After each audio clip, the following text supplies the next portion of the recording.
For as long as there's been cruising, there's been cruise haters. You know those folks. They love to trash cruises. They think that cruises are beneath them or something. So, what are these folks missing that millions of people love about cruises? I've got 11 of the best things about sailing that those cruise haters just don't realize.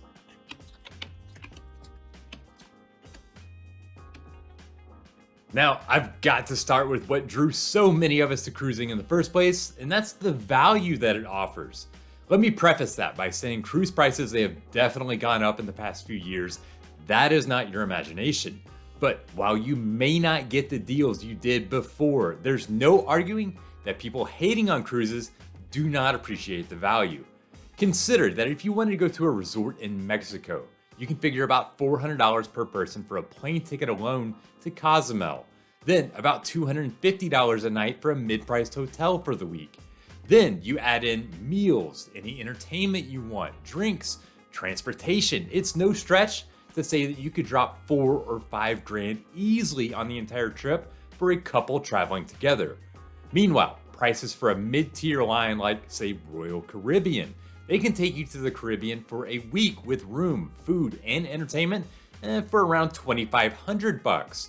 Yes, you will have to add more for onboard spending and things to do in port, but you can end up saving a considerable chunk over a land-based vacation. Now, yes, there are a lot of factors at play, but there's still a lot of value compared to a traditional trip. I have a saying about Las Vegas, and it also applies to cruising. Now, personally, I'm not a big Vegas guy, but if you can't go there for a few days and find something fun to do, then that is on you. It is the same thing with cruising. If you sail and you can't find something that you enjoy, then that's your fault, not cruising's fault. That's because cruises simply have something for everyone. For some, it may be just hanging out on the balcony watching the waves roll past. For others, it's hitting the water slides or singing in the piano bar or just getting a tan by the pool. Some people are big fans of the fine dining on board, while others just want to chow down on a burger.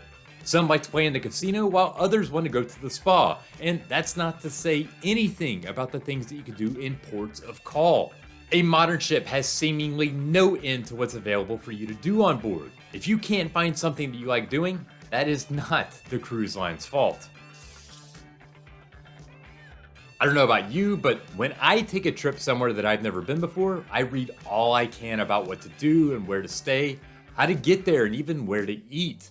It's actually a really fun part of preparing, but frankly, it can also be exhausting and leave you wondering if you put together the best trip possible. In comparison, a cruise basically does all of that for you. You don't have to worry about planning an itinerary or making travel arrangements. You just book one cruise and your entire vacation, it's laid out for you.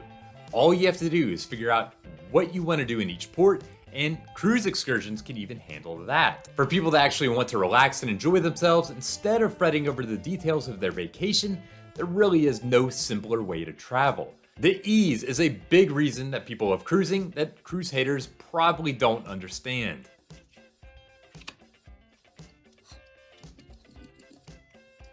If there are people out there that are cruise haters, I will say that I can maybe relate because I'm an air travel hater.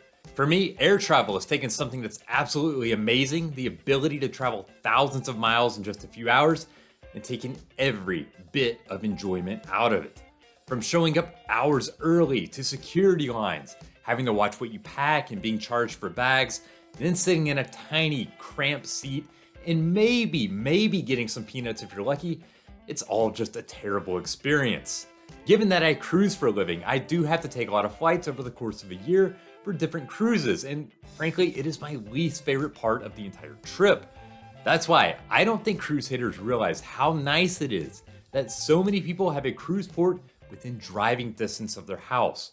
Not only does that mean you can visit faraway places without having to pay for an airline ticket, but you can avoid having to deal with the hassle of flying altogether.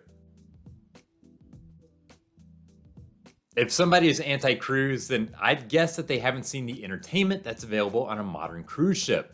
I'll be straight with you and admit that those older ships, they have some pretty hokey singing and dancing numbers that don't really get you all that excited. But newer ships, they have some insane shows you have to see. These can range from big productions of famous plays that you've heard of on Broadway or the West End, to stuff that is just jaw-dropping. I wouldn't quite put the high-flying shows on par with what's seen in Las Vegas, but it's not that far off. Meanwhile, instead of dropping a couple $100s for tickets like you would on land, it's all included in the price of your cruise fare. I think that you'd be hard-pressed to find someone that says they hate cruising that is not actually impressed by the shows on board these days. Now, I mentioned the convenience of not having to fly, as there are ports within driving distance of millions and millions of people. But another major convenience is the customs and immigration process for your travel. If you've ever flown to a foreign country, you know the hassle of being herded off the plane into a huge immigration hall where you have to stand in line and meet with an agent to get your passport stamped. On a cruise, it is much, much simpler. There, the only time that you meet with immigration is when you get back to the port that you departed from, and these days, that's typically just a kiosk that takes a photo and lets you on your way. It takes a few minutes max. Meanwhile, you get to hop from country to country as you go on your cruise without having to worry about immigration in each port. It's a way more convenient way to travel.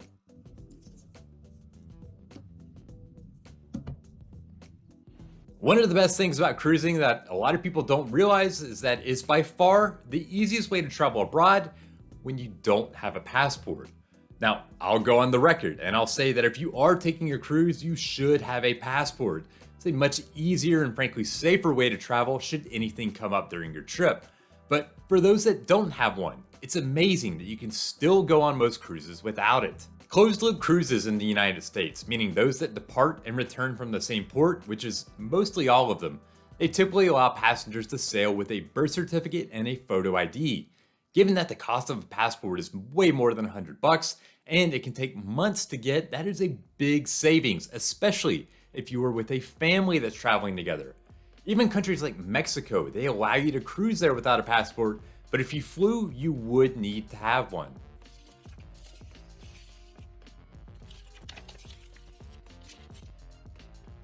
When it comes to the best things about cruising, one that applies to the mainstream lines is actually a bit of a double-edged sword.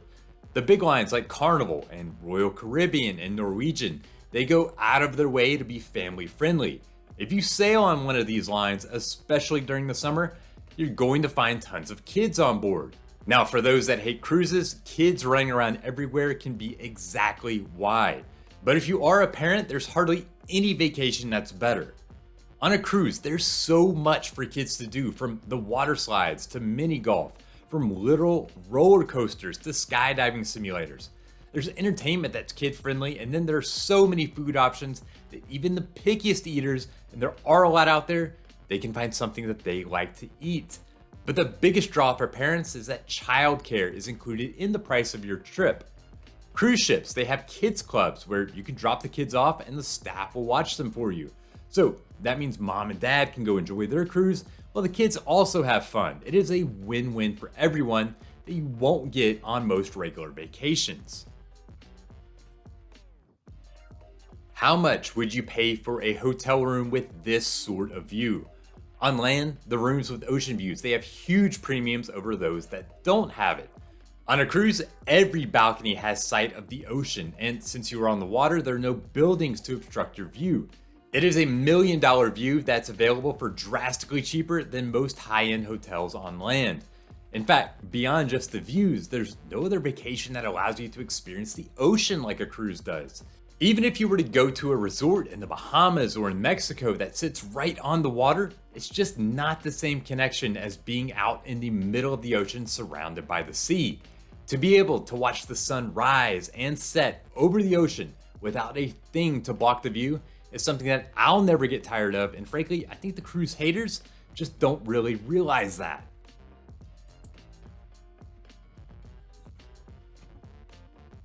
Now, I talked earlier about the value of cruises. One variation of that is a big reason to love cruises that I don't think some people realize. They can adapt to meet any budget. If you want to live and spend like a king, you can do that on a cruise ship. Some of the nicest rooms that you've ever seen are available on a ship, and you can spend literally tens of thousands of dollars for these spots. Then add in spending on specialty restaurants and gambling and spa services and things like that. You can live like a high roller on the ship. But the complete opposite is also true. You want to sail cheap? That's absolutely possible, as some cruises cost less than $100 per person per day. And you don't have to spend anything once you are on board the ship if you don't want to. Cruising can be among the least expensive vacations that you'll ever find. That flexibility means a vacation that matches anyone's budget, no matter how much they want to spend.